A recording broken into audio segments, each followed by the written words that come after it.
Today we're going to talk about Chaos and how to roleplay an army as a general. Now it can be Chaos Daemons, it can be Chaos Space Marines, it can be Chaos Knights, any combination.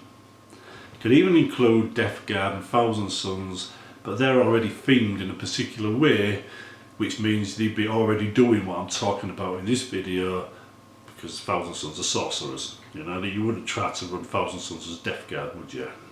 Because they're already themed. They're what you call a one-trick pony in that regard, and you tend to get like the nuances evolved around it that are unique to them. If you're playing a Thousand Sons army, you'll get what I'm about to say. If you don't, you might not.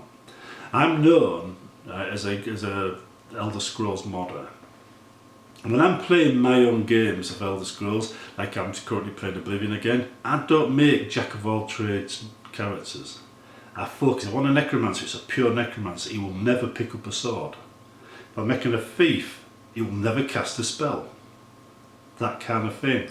That kind of focus on a character gives you insights into that character you just can't get anywhere else. As a consequence, you get a better understanding of what you're playing. And that is what I'm talking about. Right there. Now, if you want to build an army, it's going to start out very generic. You're going to have all the bits you need to get it on the table, and it's not going to be too exciting, but you will eventually reach a point where you're adding models to your army. Now when you do come to the point of adding models to your army, instead of just going to yourself, that's a good model, that'll improve my army, make it more of a killing machine, let's buy that one, yes, ooh-ha. Think about how it's going to do it, right? Don't be one of those types that are just going for power. Just think about how it influences your choices on the battlefield.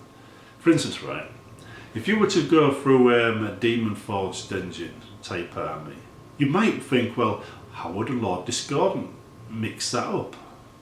Because it would definitely benefit Demon Forged engines. Or maybe you've already got a Lord Discordant and you think, yeah, well, you know, Demon Forged things, you know, they hit on a 4+, they're not that brilliant, are they?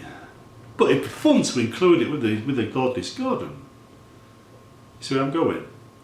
Maybe you build a whole army of Demon Forged engines. But when you're in the shop and you're looking, understand how each model changes your options.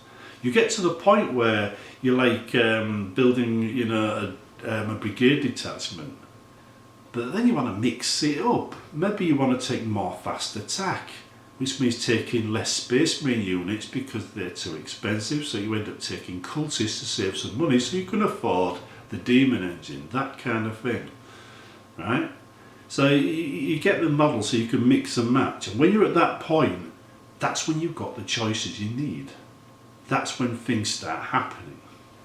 Now, the best book for that is actually this one, the Chaos Knights Codex. In this book, you get all kinds of things designed. You can basically build, I mean, you've got so many choices. You can build a standard knight, which is pretty boring for a Chaos player, or you could build a corrupt, demon-infested knight and give him lots of hates and stuff like that using the rules in here.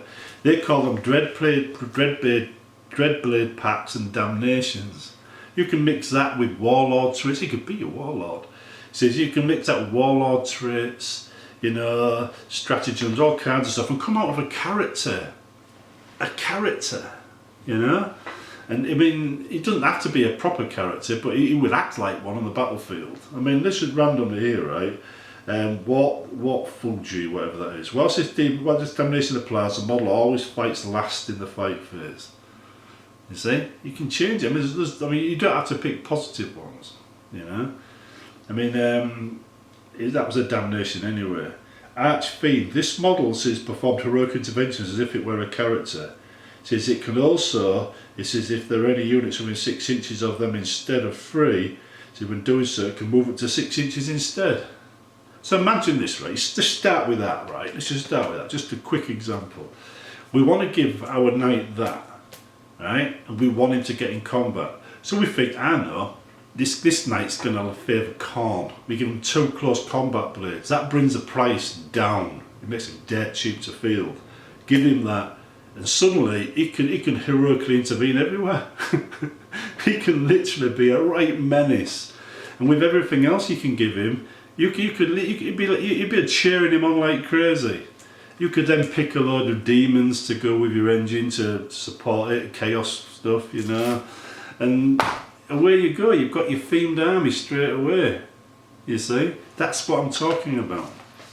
Now, let's look at what we mentioned earlier, the Demon Forge stuff. You know, you've got Venom Crawlers, which are only available in the starter pack at the moment, because after 2 years they still haven't released them individually. And then you've got Mauler Fiends and Forge Fiends. They don't hit very well, but they're quite fun to take, right? And you know, I like having them on the battlefield, because as a Chaos Army, they're something I tend to always field, because I just like them, you know, they're fun. But imagine if you built an army around that, right? But you'd want to save points, you'd probably take cultists instead of space marines to save a few points. You might not take any sorcerers because you want to focus on demons and demon engines. So you start out with it depends if you want to go shooty or close combat or both. You might take all, I forgot what they call it now, all Mauler Fiends and Forge Fiends, you know, one or the other, depending on which way you want it to go. But then you think to yourself, you know, okay, that's what I want to do with my army. The Knight maybe supports that idea, right? Especially if you do it as a demon, so it's almost like a living, breathing character that's about a foot tall. Then what do I do then? So then you go to your Abaddon model and you think, no, he doesn't suit, does he? Warpsmith. I'll do a Warpsmith for an HQ. You've got your HQ model there, and then you think, Lord Discordant, he buffs them up. I could make him a warlord if I wanted to, but he might die because he'll be up front. Maybe keep the Warpsmith as a warlord and him as an HQ choice, or maybe mix and match according to what you've got. Suddenly you've got Forge Fiends and Mauler Fiends and Venom Crawlers, and you've got, you know, your Lord Discordant, and you've got a mobile blob like what they call a Death Star, you know, and he's charging around, and I think he's a character as well. Yeah. So the character rules apply to Lord Discordant, although he's got 12 wounds, so maybe not. So anyhow, you get the point, don't you? You build your army on themes. When you go into the shops, right, think about these topics. Think about the existing forces you've got, because sometimes adding one model to an army brings in all different kinds of options you've never even considered before. Now, some of the newer models that came in with this Codex, the Codex 2, added a lot of options, but like I said, they haven't released them individually, so you can't really mess about unless you've got more money than sense. The Greater Possessed. Now these guys here, I mean, these add 1 to the strength characteristic of Mark of Chaos Legion demon units. So let's start with that. The Greater Possessed. What demon units do we have in this army? Take a guess, right? Demon engines. So we have a look if they're still demons. Well, first of all, we've got Obliterators. They're demon engines. Greater Possessed benefits them, right? You've got Forge Fiends, demon, benefits them. We haven't even got to actual demons yet. I mean, here you've got Defilers, which is one I forgot. Right? If you customise your Defiler, you can give it all kinds of weapons, but the weapons don't come in the box, so you really have to have a bits box. But yeah, demons. So now we've got Warpsmith, Lord Discordant, we've got Forge Fiend, Mauler Fiends, Defilers, and Venom Crawlers, and the Greater Possessed. They all work together. But maybe we don't want to go machines and demon engines, maybe we want to go real demons. So you get the Greater Possessed with whatever demon army you like, mix and match. Although to be honest, I don't think it would work with the demons, because I think you've got to be in the same legion and they don't count as being in the legion. It's a bit like Zangors. So that probably wouldn't work, so you can ignore that bit. But you get the idea, don't you? The Greater Possessed, you know, adds to the flavour. It's something that this book introduced, you know, the Mark II book. It introduced that kind of extra flavouring to Space Marines that we never had before. But maybe you want to go shooty, you know, maybe you want to bam bam bam bam. Havocs. Now I've got a lot of Havocs, not the new ones, I've got old ones, but we've got a lot of Havocs. But if we go back, right, what benefits Havocs? Anything that gives you a +1 to hit. But remember the new rules on the Space Marine, well, in the 9th edition means you can only ever get a +1 once. You can't ever make it a +2. So they're never going to get bonuses from stratagems and the character. Right, so I mean you get Demon Prince here, right? You get +5 vulnerable. You can reroll rolls of 1 for friendly Legion models within 6 inches. This also applies to friendly Demon models, Demon Legions, blah blah blah. So it's a reroll of 1, sorry, right? But you get the idea. So you keep a character nearby. Let's just look. When I'm looking at characters, I always go to the standard Chaos Lord if I can. That's my benchmark, right? I actually use the old Typhus model as my Chaos Lord in Terminator armor because it's just too bloody cool not to. But anyhow, reroll hit rolls of 1, that's the one, yeah, reroll hit rolls of 1. Sorcerers are a similar kind of thing. You know, you can go down the magic using route, I mean like Thousand Sons are. If you're playing Thousand Sons, you're already doing this, right? You're already in this kind of zone. Right? If you're doing Death Guard, you're already doing this. These are like already pre-flavoured, you might say. They're already pre-themed. See, well, if you're playing Chaos Space Marines, you can choose any direction. You could go, you know, sorcerers. You can go the other way. You're going to be a jack of all trades though, unless you focus. Now, assault is another thing. Maybe you want to build an assault army. And you think to yourself, how would I do it? You get all the best, you know, the best close assault stuff like Demon Princes and whatnot. But you don't forget the humble Chaos Spawn. You go into a shop, you think, well, I've got Demon Princes, I've got Raptors and all that lot, right? What else can I use? You know, remember, Spawn on the side shelf. Don't ignore them, because they Spawn are very hard to kill when they charge in from Overwatch. I mean, charge Overwatch. The Overwatch might wound them, but they'll still get in. That will allow your men to just walk in. It's part of the strategy. It's how it changes your game when you're actually picking your army. See, so if you're going to field an assaulty army, the Spawn should be in there. A large blob of them, preferably, because they're not that pricey. But there is new models that came out that are more assault.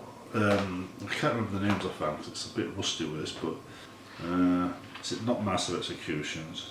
The Massive Executions, that's another one actually. He's the more fight phase one from Brightly. Basically, he's like an anti-character, an anti, Smash Captain character. You stick him near your front line. When the Smash Captain comes flying over to tear you a new one, he does a heroic intervention and wipes him out. So yeah, so there's all kinds of things here, but Harken Well Claimer, that's the one, right? He goes with the Raptors and stuff like that. That's a theme there. They built a theme around that character. So if you've already got Raptors and you're doing Black Legion, why not? Why not do it that way? The other thing as well, you see, the fluff doesn't match the lore anymore. It used to, but it doesn't anymore. For instance, right, Warp Talons, they drop from the sky, giving the opponent, well, they appear above them, that warp thing upon the sky. The description goes, they appear from the warp directly above the target, drop onto the target before the target has any chance to react. In reality, they're going to be put 9 inches away from your opponent, and he'll get Overwatch on them. So it doesn't match the thing. So if you're trying to get that kind of detail, you can forget about it. The fluff doesn't support the thing, and if you try making it, you'll get a backlash from all the tournament players, right? So this is why the fluff doesn't really play much of a part in that. You've got to insert it into it, and you insert it into it by choosing your army. This is the whole point of this video. So, for instance, Demon Princes, they're a classic. They're a main staple of most people's armies in the Chaos Space Marine thing. You get them with wings, give them a couple of power swords, a few buffs, so not power sword, but demon axes or forge sword. Give them a few buffs, and away they go, And the thing is, if you do it on their own, they're going to die. Right? But if your themed battle is like assault, they won't be on their own, will they? They'll be like warp talons, raptors, all kinds of assault troops mixed in there. Another favourite of mine though is Hellbrutes. I think I've got about 5 or 6 of them.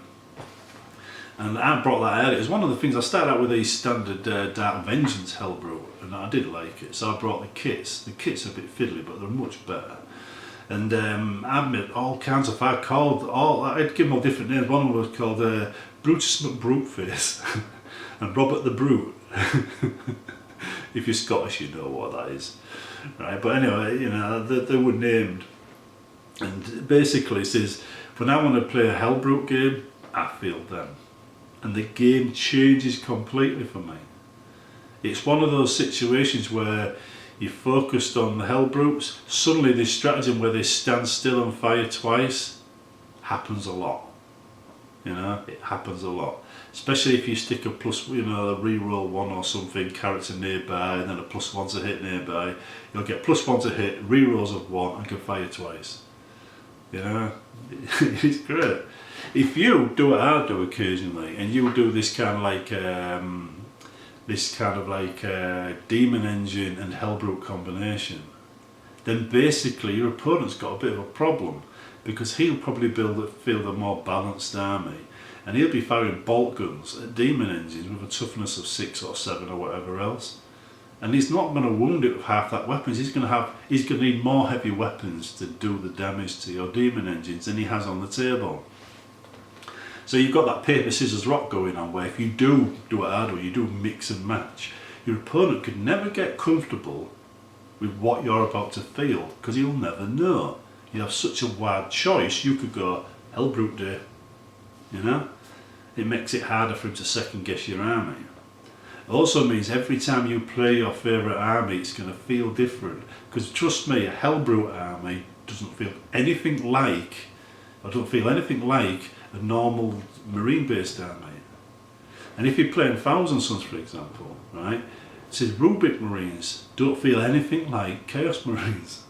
They've got much more survivability. You can put them up front and be fairly confident they'll survive, and if they don't, there's plenty of powers you can use to bring them back from the dead. Chaos don't get that.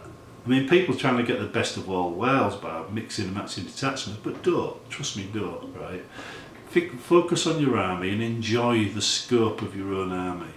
The Chaos stuff itself is probably one of the best armies in 40k for allowing that kind of thing. And like I said, if you go Chaos Knight, Demon Knight, because you can make him a demon, why not just add demons to your army to support him? Why not field him with a demon army, in fact? And what about, that is over there, what about Kairos Fate Weaver? If you're doing sorcerers, or maybe you're just doing demons and field him.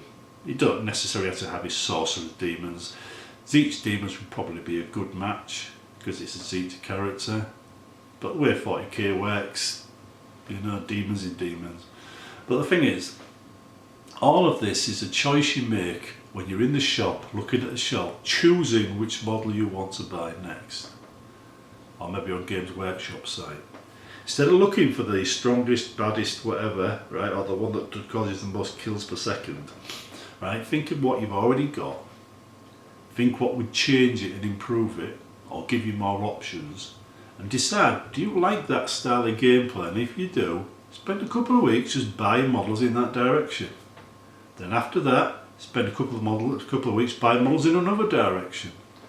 Then eventually you'll have an army like mine, where you could field any number of themed lists, from demons to knights to forge fiends to sorcerers, or mix and match, right? And you could really enjoy a very specific game in those areas. And when I said that before, I'm known as an Elder Scrolls player, and if I'm playing a necromancer, I need to play a necromancer that never picks up a sword.